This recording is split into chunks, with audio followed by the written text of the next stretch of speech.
Welcome back, students. We have covered up to question number 5 of exercise 7.2. So start करते हैं straight away from question number 6. And in this video we will finish this exercise. Question number 6 देखिए भैया आपका क्या है. If आपको ये चार coordinates given है are the vertices of a parallelogram. ये चारों coordinates एक vertices है parallelogram के taken in order, जिनको order में लिया गया है. तो x and y की वैल्यू निकाल. तो जिसने इस एक्सरसाइज का बेसिक्स देखा है सेक्शन फॉर्मूला वो इसको बड़े इजीली कर सकता है, क्योंकि वहाँ पर एक एग्जांपल ऐसा हमने किया था. तो मैं रिकमेंड करूँगा आपको कि स्टेट जो सेक्शन फॉर्मूला का बेसिक्स है वो जरूर देखें पहले ये एक्सरसाइज शुरू करने से पहले. तो this is parallelogram. Four coordinates are taken in order. A हो गया 1 2, बी है आपका 4, y, C is x, 6 and d is 3, 5. तो क्या बोलता है x और y की वैल्यूज निकालनी है आपको. ये रहा x और ये रहा y. ठीक है, ये डायगोनल वैल्यू कर लेता हूँ मैं यहाँ पर AC और B, और ये कोई मिड पॉइंट होगा इसका B. ठीक है, तो आपको पता है डायगोनल्स होते हैं पैरेललोग्राम को बाइसेक्ट करते हैं एक दूसरे को. तो अगर बाइसेक्ट करते हैं तो mid point of P, mid point of AC बोलेंगे, बल्कि AC diagonal is equal to mid point of BD. ठीक है, because diagonals of a parallelogram bisect each other. तो ये लाइन आपको लिखने के लिए ब्रैकेट में ये मिड पॉइंट बनेगा, मतलब ये इस साइज के बराबर होता है और ये इस साइज के बराबर होता है. तो हम क्या करते हैं मिड पॉइंट निकाल लेते हैं दोनों का. बाइसेक्ट करने का यही मतलब दो बराबर हिस्से में बांटेंगे. तो यहाँ पर मिड पॉइंट फॉर्मूला लगा दो और इधर मिड पॉइंट फॉर्मूला लगा दो.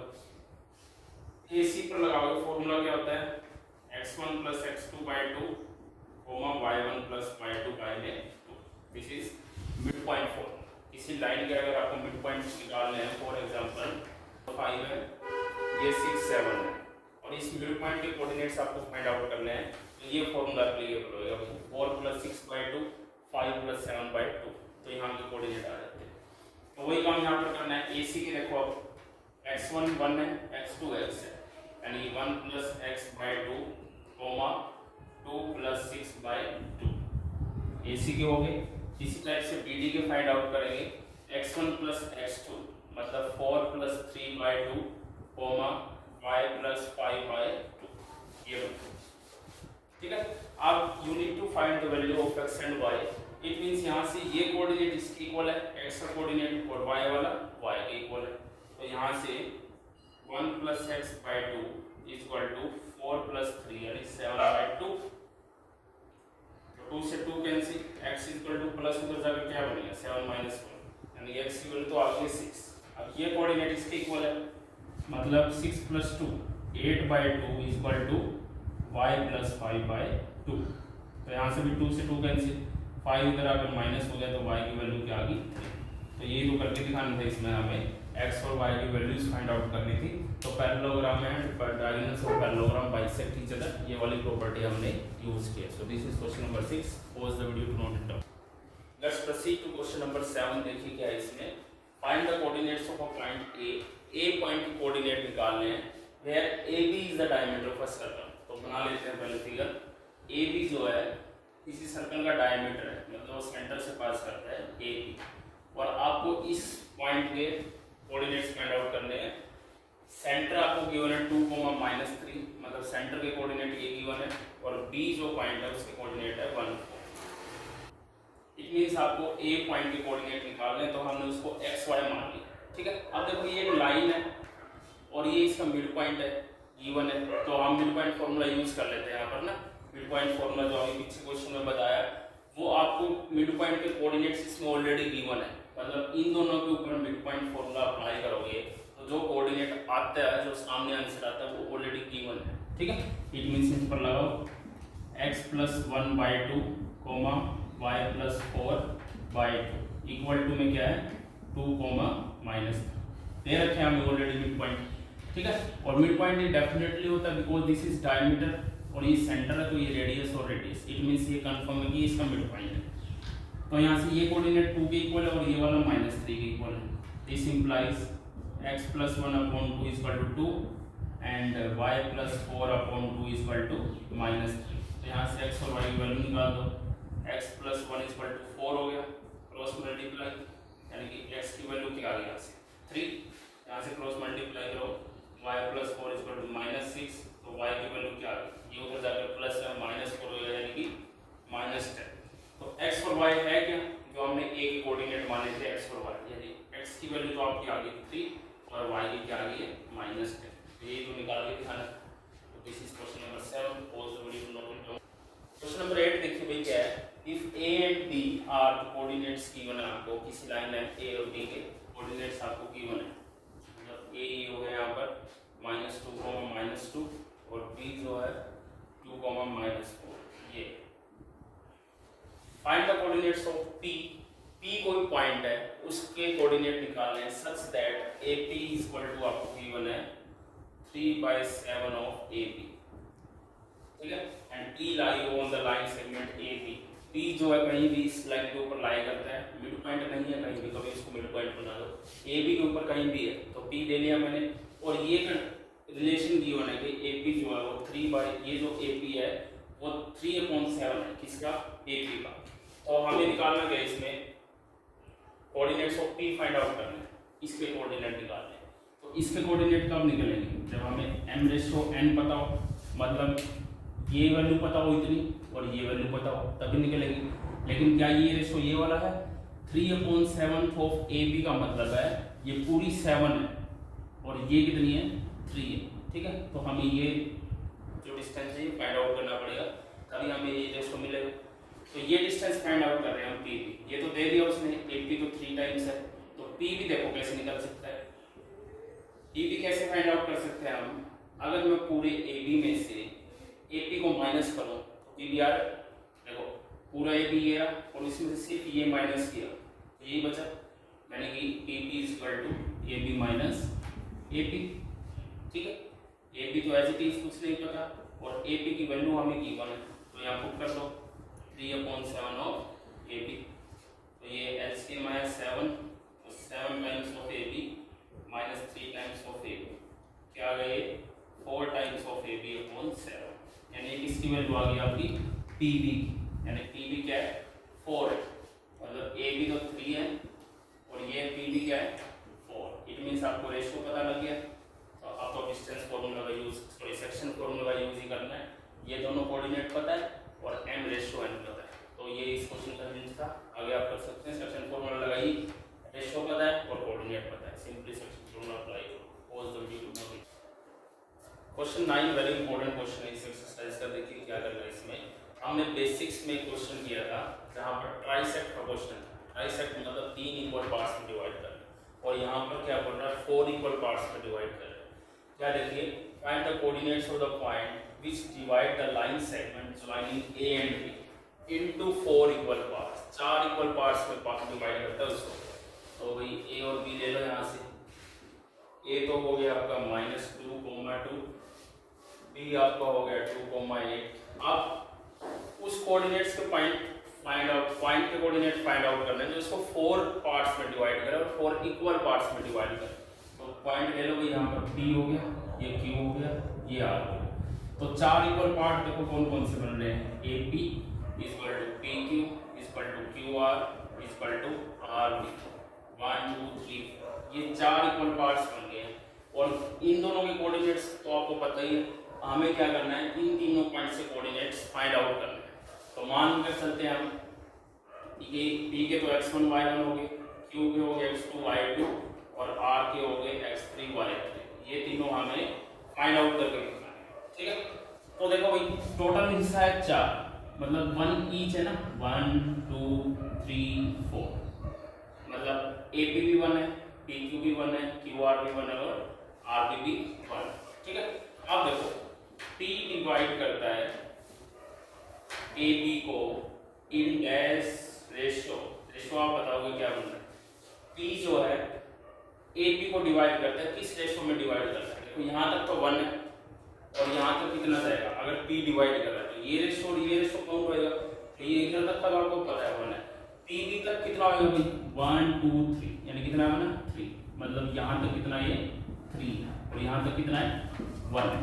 तो P जो है किस रेशो में डिवाइड करेगा उसको 1:3 में डिवाइड करेगा। ये बात समझने वाली थी, आई होप समझ में आ गई होगी आपके, आ गई?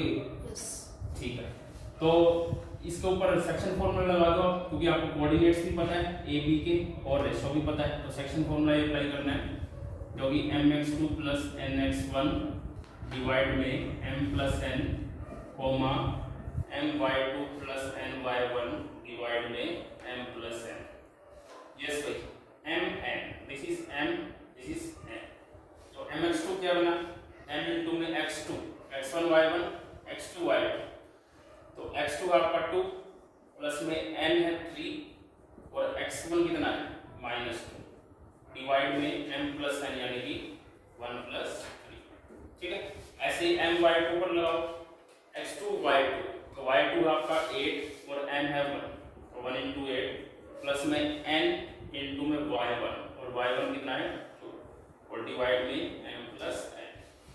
तो ये 2 माइनस हो गया 6 डिवाइड में 4 और ये बना 8 प्लस में 6 डिवाइड में 4 यानी -4/4 -1 और यहाँ से 14/4 ये बन गया भाई। किसके कोऑर्डिनेट हो गए ये,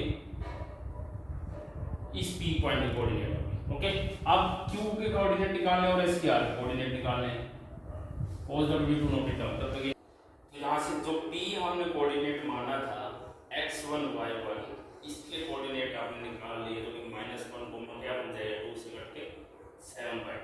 ठीक है, ऐसे ही अब हम किसके निकालेंगे, Q के निकालेंगे। तो यहाँ से एक बात देखो स्टूडेंट्स, Q जो है वो AB का मिड पॉइंट है।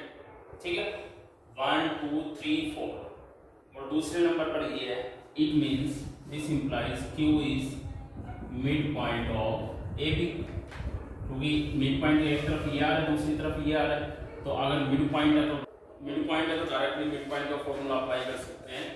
AB आपके कोऑर्डिनेट क्या है -2,2 और 2,8, मतलब सीधी सी बात ये है, ये आपका A था, ये था B और मैं सिर्फ Q के निकाल रहा हूँ, तो Q मिड पॉइंट है तो मिड पॉइंट फॉर्मूला अप्लाई कर दो दोनों के ऊपर। x1 प्लस क्या होता है x2/2 y1 प्लस y2/2, तो ये फॉर्मूला अप्लाई करोगे। x1 आपका -2, x2 आपका 2 डिवाइड में 2 और y1 है 2 और y2 है 8 डिवाइड में 2, तो ये तो 0 ही बन गया भाई, 0, 8 × 2 10/2 यानी क्या आ गया 5। तो P के कोऑर्डिनेट निकाल दिए, Q के निकाल दिए बाय मिड फॉर्मूला। अब R के ऊपर आ जाओ। अब मैं आपसे R के रेशो पूछूंगा पहले कि R का रेशो क्या बन रहा है। तो देखिए यहाँ से P वाला भी इरेज कर रहा हूँ जो आपने निकाला था। अब R का रेशो बताओ, मतलब ये जो R है AB को किस रेशो में डिवाइड करेगा। तो यहाँ से देखो 1 2 3, मतलब R तक ये कितना बन गया 1 2 3, तो R तक का ये 3 और आगे कितना बन जाएगा ये 1, यानी कि रेशो क्या बना इसका 3:1। P के लिए तो यहाँ तक 1 था और यहाँ तक 3 था। अब R की बात आ रही है तो 1 2 3, R तक 3 पॉइंट बन गई और इधर कितना बचा 1। इट मींस क्या है, this implies R divides AB in 3:1, 3:1 में डिवाइड करता है और कोऑर्डिनेट्स आपके वही है, तो आप सेक्शन फॉर्मूला अप्लाई करेंगे -2, तो AB के कोऑर्डिनेट्स तो वही है, रेशो ही है, तो लगाओ यहाँ पर mx2 m/n, तो mx2 प्लस में nx1 यानी -2 डिवाइड में m + n। ठीक है, कोमा my2 करो आप,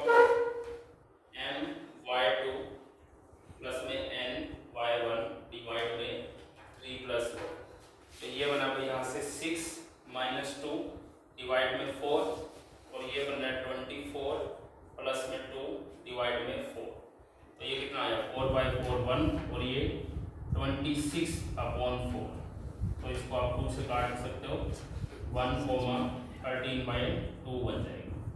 तो 4 पार्ट्स में डिवाइड करता है, 4 इक्वल पार्ट्स में P Q और R, तो तीनों के हमने कोऑर्डिनेट्स फाइंड आउट कर दिए। P के कोऑर्डिनेट ये बने, P का रेशो क्या था 1:3, Q तो मिड पॉइंट ही बन गया था तो direct mid point formula apply किया और R का रेशो क्या बना 3:1, तो ये R कोऑर्डिनेट हो गए।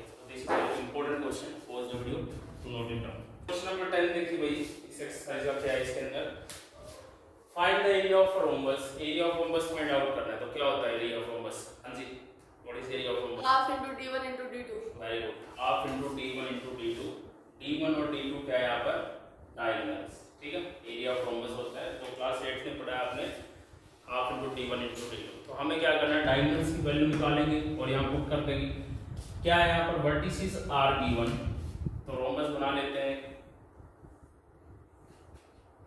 एक इन ऑर्डर है तो ए बी सी डी ये हो गए। यहाँ से ए के कोऑर्डिनेट है 3,0, बी के कोऑर्डिनेट है 4,5, सी के कोऑर्डिनेट है -1,4 और डी के जो कोऑर्डिनेट है -2,-1। ठीक है, ऑर्डर में ये तो हमने ऑर्डर में लिख दिया। मुझे d1 की वैल्यू चाहिए और d2 की वैल्यू चाहिए। d1 मतलब डायगोनल, तो डायगोनल एक तो देखो ये हो गया AC और एक क्या होगा BD। अब AC फाइंड आउट करना है और BD फाइंड आउट करना है। तो कैसे फाइंड आउट कर सकते हैं, ये AC ये डिस्टेंस निकालना है और BD ये डिस्टेंस निकालना है। तो ये देखो किसी भी वो एक लाइन के अगर दो पार्ट्स आपको पता है x1 y1 x2 y2, तो ये बीच का जो डिस्टेंस है ये कैसे निकालते हैं, बाय डिस्टेंस फॉर्मूला। ठीक है, तो AC पर भी डिस्टेंस फॉर्मूला अप्लाई कर देंगे और BD पर भी डिस्टेंस फॉर्मूला। तो लगाओ भी AC पर x2 - x1 ये हो गया आपका x1 y1 और ये क्या है x2 y1। x2 - y1, x1 already minus है तो माइनस माइनस प्लस हो गया का स्क्वायर, y2 - y1 0 - 4 का स्क्वायर। ठीक है, सिमिलरली BD के ऊपर लगाओ, ये हो गया आपका x1 y1 मान लिया हमने और ये जो है x2 y2 मान लिया। तो 4 माइनस करेंगे, माइनस माइनस प्लस, यानी 4 + 2 का स्क्वायर प्लस में 5, ये भी माइनस है तो माइनस माइनस प्लस 1 का स्क्वायर, ये 1। तो इसको करो सॉल्व, 4 का स्क्वायर 16, यहाँ से भी 4 का स्क्वायर 16, ये तो आया √32। यहाँ से फाइंड आउट करेंगे 6 का स्क्वायर 36 और ये भी 6 का स्क्वायर 36, यानी क्या आ गया √72। ठीक है, यहाँ पुट कर दो d1 × d2, फैक्टर बन सकते हैं, इसे कुछ बना दो जो भी बनते हैं। इसके क्या बनेंगे, ये बनते हैं ना, पेयर किस का बन रहा है, ये बन रहा है और ये बन रहा है, इसका नहीं बन रहा। तो ये बना 2 × 2 4√2 बन गया भैया आपका √32। ठीक है, ऐसे ही इसके बना दो, 32 तक तो चला ही गया था ये, तो 2 पे तो नहीं जाएगा, पूरे फैक्टर नहीं बनेगा, तो स्टार्टिंग से करते हैं इसको। 32 तक तो हो गया है लेकिन आगे 2 पर नहीं जा रहा है, तो 2 से शुरू करो इसको, 9 पे 3 पे चला जाएगा। 3 से कट किया 72 को, कितना आ रहा है 24, फिर 3 पे कर दिया 8 आ रहा है, फिर 2 2 और 2, आई थिंक ये बन जाएगा ना, चेक करो। ठीक है, बन रहे हैं ये 72 पे। पेयर देखो किस का बन गया, इसका बन गया 3 × 6 और √2 है, मतलब √32 तो 4√2 और √72 क्या है 6√2। तो यहाँ पर इस फॉर्मूले में वैल्यू पुट कर दो, हाफ × 4√2 में 6√2, ये काट दो यहाँ से, क्या बन गया 6 × 2 = 12 और √2 × √2 क्या होगा 2, मतलब 12 × में 2, तो क्या आ गया 24 यूनिट्स आ गया।